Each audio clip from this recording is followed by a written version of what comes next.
L'Assemblea dei soci di Girgenti Acque ha indicato l'avvocato Giancarlo Rosato, attuale amministratore unico del Consorzio del Voltano e componente della stessa Assemblea dei soci, come futuro presidente della società.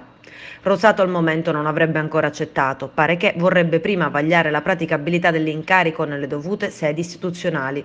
Un passo fondamentale perché Girgenti Acque è una società con pochissimo margine gestionale reale per gli organi societari. Dallo scorso mese di novembre, infatti, la società che gestisce il servizio idrico e fognario in 27 su 43 comuni della provincia agrigentina è retta da un commissario, Gervaso Venuti, nominato dal prefetto di Agrigento Dario Caputo, a seguito delle dimissioni dell'ex presidente Marco Campione, incappato nell'interdittiva antimafia prefettizia. E poi a gennaio la prefettura ha nominato anche un secondo commissario. In aggiunta a Gervasio Venuti è arrivato l'avvocato settantenne Giuseppe Massimo Dell'Aira. Nel frattempo l'ATI, l'Assemblea Territoriale Idrica, composta dai sindaci della provincia agrigentina, che ha votato e approvato la rescissione del contratto con Girgenti Acque, adesso è alla ricerca di una forma di gestione alternativa del servizio idrico e fognario. L'Assemblea ha infatti costituito una commissione composta da 10 comuni, tra quelli oggi non inseriti nel direttivo, con l'obiettivo di tracciare una linea d'azione per il futuro.